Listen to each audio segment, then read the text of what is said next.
අනේ ඉතින් අදත් අපිත් එක්ක එකතු වෙලා ඉන්න ඔයගොල්ලෝ හැමෝම අපි සාදරයෙන් පිළිගන්නවා. ඉතින් මං කලිනුත් කිව්වා අපි බත් වර්ග හදද්දි හොඳ ලොකු ප්‍රතිචාරයක් තිබ්බා. ඉතින් අපි කහබත් එක දැම්මට පස්සෙත් හුඟක් අය කියලා වෙලා තිබ්බා තවත් බත් වර්ග විශේෂ බත් වර්ග තියෙනවා නම් ලේසියෙන් හදා ගන්න පුළුවන් බත් වර්ග අපිට කියලා දෙන්න කියලා. ඉතින් ඔන්න අදත් බත් වර්ගයකට තමයි ඉඩ වෙන්නේ. ඉතින් ඔන්න අද අපි ලෑස්ති වෙන්නේ garlic rice එකක්. එහෙම නැත්නම් සුදුලුණු රසට කැමති ඔයාට සුදුලුණු රස තියෙන බත් එකක් විශේෂ බත් එකක් කොහොමද පිළියෙල කරගන්නේ කියලා කියන්න. ඉතින් වෙලා ගන්න නැතුව බලමු අපේ බත් එක හදන්න අපිට මොනවද වමනා වෙන්නේ කියලා. අපේ YouTube channel එක දැන්ම subscribe කරන්න. bell icon එක click කරන්න අපේ අලුත්ම updates හැමෝටම කලින් දැනගන්න.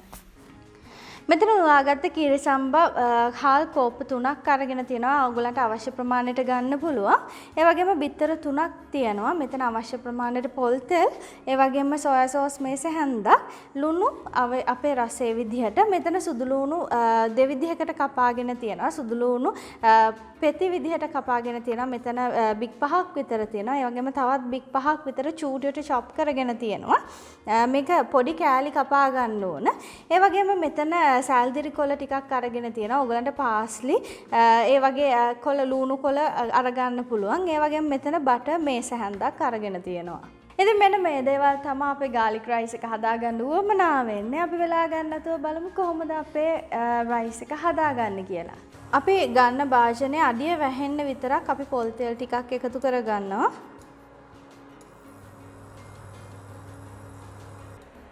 අපි ගින්දර ගොඩාක් අඩු මට්ටමේ තියාගන්නේ. පොල් තෙල් ටික රත් වෙගෙන එද්දි අපේ පෙති කපාගත්ත සුදු ලුණු ටික අපි මේකට දාගමු.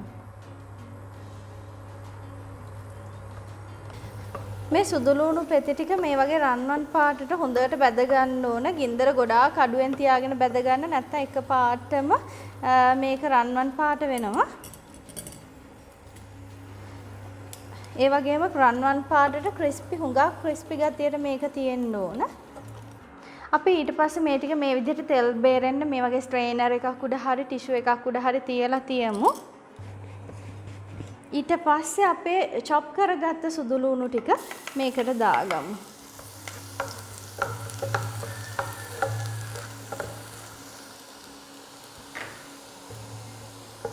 ඒකත් ගොඩාක් අඩු ගින්දරේ රන්වන් පාට වෙනකම් මේ විදිහට කවලම් කර කර fry කරගමු.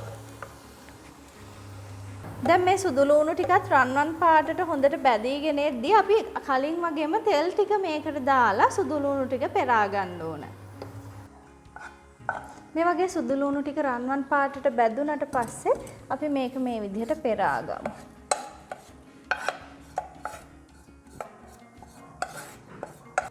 මේක මේ විදිහට හොඳට පෙරෙන්න තියලා තියන්න ඕන. මේකේ තෙල් ටික ඔක්කොම අයින් වෙන්න. මේ තෙල් ටික අපිට නූඩල්ස්, ෆ්‍රයිඩ් රයිස් වගේ දේවල් හදන්න පාවිච්චි කරන්න පුළුවන්. මේක හොඳ සුදු ලුණු රස මේ තෙල් එකට හොඳට ඇවිල්ලා තියෙනවා. දැන් අපි බැදගත්තේ සුදු ලුණු තෙල් වලින් මේස හැන්දක් දෙකක් විතර එකතු කරගමු. ඒ වගේම අපේ බටර් ටිකත් අපි මේකට එකතු කරගමු. දැන් අපේ තෙල් ටික රත් වෙලා තියෙන අපි බිත්තර 3 කඩාගෙන මේකට දාගමු. ඒ වගේම අපිට රසයේ විදිහට ලුණු ටිකක් එකතු කරගන්න පුළුවන්. දැන් අපි මේක හිමීට මේ විදිහට කඩාගෙන උයාගමු. මේක මේ විදිහට බාගෙට වගේ ඉදීගෙන එද්දි අපේ බිත්තර ටික අපි බත් ටික එකතු කරගමු මේකට. ඔයගොල්ලෝ කැමති හාල් වර්ගයක් මේකට පාවිච්චි කරන්න පුළුවන්.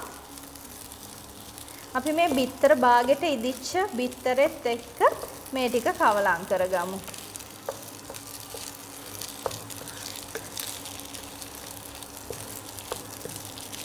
දැන් මේ වෙලාවේදී හොඳට සුදු ලුණු සුවඳ මේ බත් එකෙන් එනවා.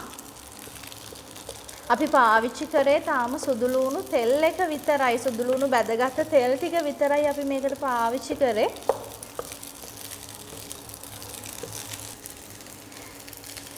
මේ විදිහට බත් එක රත් වෙගෙන එද්දී අපිට පුළුවන් සෝයා සෝස් ටික මේ බත් එකට එකතු කරගන්න.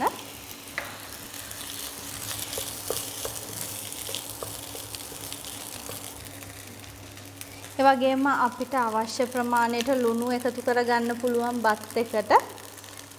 අපි බිත්තර එකටත් ලුණු එකතු කරගත්තා. ඒ වගේම බත් එක උයද්දිත් ලුණු එකතු කරගන්නවා නම් පාවිච්චි කරන ලුණු ගැන සැලකිලිමත් වෙන්න. ඒ වගේම සෝයා සෝස් එකේ බටර් වල ලුණු තියෙන හන්දා ඒ ගැනත් සැලකිලිමත් වෙන්න.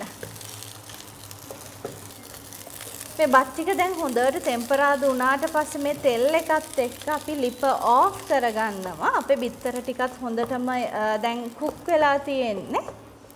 ලිප ඔෆ් කරගෙන අපිට පුළුවන් සුදු ලුණු ටික මේ විදිහට එකතු කරගන්න. අපිට ගානිෂ් කරන්නත් ටිකක් ඉතුරු කරගන්න පුළුවන්. ඒ වගේම අපි ෆ්‍රයි කරගත්ත චූටි සුදු ලුණු ටික මම ඒකෙනුත් ටිකක් ගානිෂ් කරන්න ඉතුරු කරගන්නවා. ඒ වගේම සැල්දිරි කොළ ටික, පාස්ලි, ලුණු කොළ, ඒ වගේ ඕන දෙයක් ඕගොල්ලන්ට මේකට පාවිච්චි කරන්න පුළුවන්. අපිට මේ විදිහට ලස්සන්ට අපේ බත් එක සර්ව් කරන්න පුළුවන්. ඒ වගේම අපි ඉතුරු කරගත්ත සුදු ලුණු වලින් තවත් ලස්සන්ට අපේ බත් එක ගානිෂ් කරගන්න පුළුවන්. ඒ වගේම අපිට පාස්ලි හරි මම මෙතන පාවිච්චි කරේ සැල්දිරි කොළ ටිකක්. ඒ වගේම අපි චූටිවට බැදගත්ත අපේ සුදු ලුණු ටිකක් මේ විදිහට දාලා අපේ බත් එක තවත් ලස්සන කරගන්න පුළුවන්. ඉතින් මේ තියෙන්නේ අපේ රසවත් සුවඳවත් garlic rice එක. ඉතින් හරිම සුවඳයි, රසයි, ඒ වගේම ගුණයි. ඉතින් ඕගලන්ටත් පුළුවන් මේ වගේ රසවත් garlic rice එකක් හදාගන්න. ඉතින් විශේෂ බතක් ගෙදර හැමෝම ඉන්න වෙලාවකට, හැන්දෑවකට, රෑකට බත් එකට ඉතින් හදලා බලන්න, හදලා රස විඳලා අපිටත් කියලා එවන්න රස කොහොමද කියලා. අපි ආයෙත් දවසක මේ වගේ තවත් රසවත් වීඩියෝ එකක් එක්ක හමු වෙමු.